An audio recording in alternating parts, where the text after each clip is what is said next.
Good day, Crime Talk aficionados. This is Scott Reisch of Crime Talk. And first on the docket, the case of Adnan Syed, the subject of the podcast Serial, doesn't get any relief at the United States Supreme Court.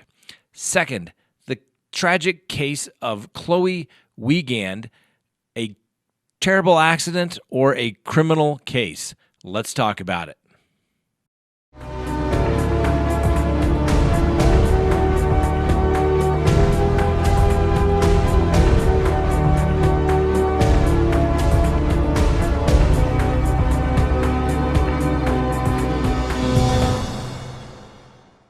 Good day, Crime Talk aficionados. This is Scott Reisch of Crime Talk. Thank you for tuning in to Crime Talk. We appreciate it, and we appreciate all the growth that we have received from our channel, and it would not be possible without you. So thank you. If you like the channel and you have not previously subscribed, we would ask you to please do so. If you like the video, hit that like button, and please leave us a comment as well. First on the docket, the case of Adnan Syed. Mr. Syed is the subject of the podcast Serial that it was huge, had a huge following. And Mr. Syed is serving a life sentence in Maryland for the 1999 murder of his high school ex-girlfriend, Ha Min Lee. Now, this case caught national attention because of the Serial podcast that we mentioned. And ultimately, he had a post-conviction matter, and it was thrown out. And then the Maryland Supreme Court said, yeah, no, we're vacating of the sentence. Mr. Syed then filed a writ of certiorari to the United States Supreme Court, basically alleging that he, Mr. Syed, received ineffective assistance of counsel. Obviously, all criminal defendants have a right to not only counsel pursuant to the Sixth Amendment, but they have a right to effective assistance of counsel. Now, Mr. Syed's claim or writ for certiorari to the Supreme Court was that the defense attorney for Mr. Syed, who is now deceased, did not call witnesses at trial that they believe would have made a difference in the case. Now, understand, ladies and gentlemen, this is why it's so important when you select a criminal defense attorney. And whether it's court-appointed or not, you want somebody with a lot of experience, okay? So Mr. Syed is saying that his attorney was ineffective because he didn't call a witness in the case, all right? That is a tactical decision that is made. And a defendant in a criminal case only makes a couple of decisions. One, who his attorney is going to be, and that's if he's going to hire private counsel. If they receive court-appointed counsel, they really have no say in that matter. Second, whether they're going to accept a guilty plea or to proceed to trial. And third, whether they testify at trial or not. Those are the three decisions that the defendant makes. Everything else, what witnesses to call, what motions to file, what questions to ask at trial are all decisions made by the attorney. Now, obviously, most attorneys are going to consult with and explain to the defendant why they're doing what they're doing, so you have a happy client and he knows what's going on, or she knows what's going on. But those are the decisions that are made, all right? Now, this witness that was supposedly not called was basically an alibi witness who only accounted for 10 to 20 minutes of the time that would have rebutted a lot of the state's key witnesses. But the problem was, and this is why it comes down to a tactical decision, is that this same witness was also had made statements to other classmates saying that she would, in fact, lie for Mr. Syed. So as a defense attorney, you're going to have to make a decision there. Do I put the witness up who's going to basically come across as perhaps not credible and is lying and lose all credibility with the jury, okay? Now, unless that witness told the defense attorney or the client told the defense attorney that this witness is going to get up and lie, obviously if that were the case, the defense attorney could not put them on the stand because you cannot suborn perjury. But if the witness says, hey, I was there, I have this time frame, I'm here, and have other people saying they're willing to lie, well, that's really up for the jury to decide who is telling the truth. But when you file a post-conviction relief matter saying that your attorney was ineffective, not only do you have to show that basically the standard of care was below that of a reasonable attorney, you have to be able to show that it would also affect the outcome of the trial. Okay, that's a very tough standard to meet. For lack of a better term, if you have a pulse and you're a defense attorney, you are probably effective. There have been cases where attorneys have fallen asleep during death penalty cases, and the United States Supreme Court, has ruled that that was effective assistance of counsel, if you can believe that.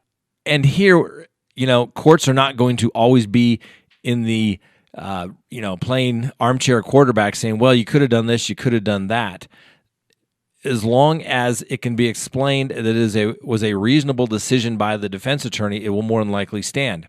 Okay? So when Syed's attorneys filed this writ of certiorari to the Supreme Court, let's face it, it was a Hail Mary attempt to have the Supreme Court reverse it. Let's have a quick talk here as to how the United States Supreme Court picks cases. Well, first of all, they receive some 7,000 writs of certiorari every year to decide whether they're going to hear a case. So you lose at the state level or you lose at the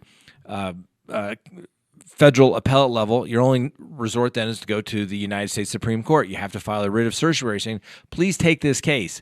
And you have to show, why is it relevant? Is there a split in case law between the circuits? So if the First and the Second Circuit say, this is what we believe the law to be, and the Third, Fourth, and 10th circuits say this is the way we read the same statute to be, there's a split in circuit. So the Supreme Court needs to usually decide those issues so that everybody knows the playing field that everybody is going to be on.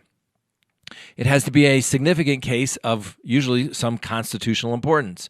Obviously, Mr. Syed's case is of constitutional importance because effective assistance of counsel is important to all people. And before anyone can hear that case, as the case comes up, you file your writ of certiorari and you wait. And then they have their meeting and where they decide whether they're going to do that. Only 4 justices of the 9 have to say, yes, I want to hear this case, to actually set it for further briefing. And it doesn't even mean that you're going to get argument. Here, Syed didn't even get 1 justice to say, yes, I think that this would be a significant case of importance. Just because it is high profile does not mean that the Supreme Court is going to review the case. They simply don't have the time or resources to hear everything. And eventually, at some point, it needs to be finality. There needs to be finality in criminal cases. What's the next step? Since they've lost their appellate arguments along the way, the only thing that Mr. Syed would probably be able to do now is to do habeas proceedings in the federal court. But in that particular situation, you have to exhaust all of your remedies before you can actually do that. So this is kind of the end of the road for that, and maybe it's a new road for any appellate proceedings or any habeas proceedings in the federal court. We wish them the best of luck with that. The next case on the docket is the tragic case involving the death of Chloe Wiegand. Now, this is a case where Chloe Wiegand is with her family and including her grandparents, and they are on a cruise ship outside of Puerto Rico. Ship is still in the dock, but at some point, the grandfather, Salvatore Sam Anello, Anello, picks up his daughter and is kind of putting her up by a window, and she basically falls through this window and falls to her death. Obviously, very, very tragic. And I remember one morning, I'm getting ready, and I see the mother of Chloe on, I think, Good Morning America, one of those morning shows, and I'm like, oh my gosh, that is absolutely terrible. How could this have happened? The cruise ship must have screwed something up. What in the heck happened? And obviously they were considering filing a suit. And then the grandfather gets charged in Puerto Rico with criminally negligent homicide. And the grandfather recently gave an interview to CBS, and he explains that he feels terrible, and the family doesn't want this case to go forward criminally in any way, but that the family is also going to go forward with a civil suit. Now, it appears as though the reporter for CBS News in this particular case was being supplied all of the information from the attorneys for Chloe's parents. Why would that be of any significance? Perhaps they just want to get the truth out there. Perhaps they just want to make sure that the criminal case doesn't go forward. Or it could be seriously affecting their civil suit. All right? Now, yes, we do civil litigation. We primarily do criminal defense work, but I can tell you in a civil lawsuit, you have three things you have to show. You have to show that there's a duty, and so liability. Does somebody have a legal obligation that basically you don't get hurt on a cruise ship, okay? Then you have to show causation, that but for the violation of that particular duty, this accident occurred, all right? And then you have to be able to show damages. Obviously, when somebody dies, you have damages, you loss of a child, etc. No brainer on that one, right? But here, the issue is causation. Like in an example, in a simple traffic accident case, you want to be able to show that but for the bad driver who rear-ended the plaintiff in this particular case, that they would not have had their injuries but for the conduct of the driver that hit them. The insurance company will always come up with 10 to 100 reasons why, yeah, sure, there was an accident, but the person's back was already bad and sore, and so there is no causation. And so here, the cruise line company is going to simply say, yes, there was a tragic accident. We feel sorry for the family of Chloe, but it's not our fault. We didn't do anything wrong. It was, in fact, the grandfather who's held responsible, and he was the one that actually caused the death. So this will be an interesting case. I always have mixed feelings about these type of cases where family members are charged because, it was a terrible accident. They're going to beat themselves up forever, as Sam does in this interview, knowing that you were responsible in one way or the other for the death of your grandchild. Do you really need to kind of add insult to injury if it's going to, bring about any good at all?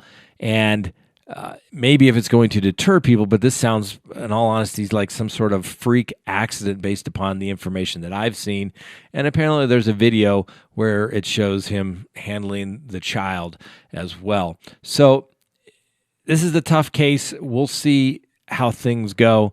But the fact that the interview was set up through Chloe's parents and this gentleman is completely blaming the cruise line would seem to be that, yes, he's absolutely remorseful, heartbroken that he had anything to do with the death with his granddaughter, but it's still about the money, which has always been one of my rules. And if you look at one of my previous videos that talks about everything I needed to know about life, I learned as a criminal defense attorney, one thing is always that it's about the money.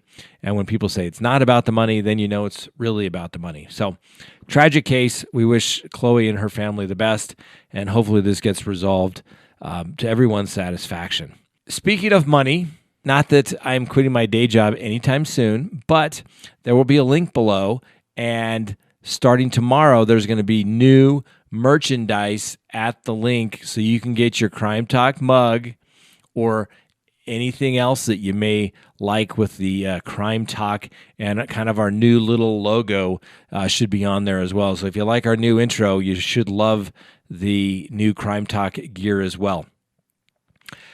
Have a great day. Thanks for watching Crime Talk. Let me know. Do you think Adnan Syed deserves to have his case heard at the Supreme Court? Maybe the Supreme Court got it all wrong. Or the grandfather in the case of Chloe Wiegand deserves to be criminally prosecuted, or just chalk it up as a terrible accident? Leave a comment below. I'd love to hear what you have to say. Have a great day. Thanks for watching Crime Talk.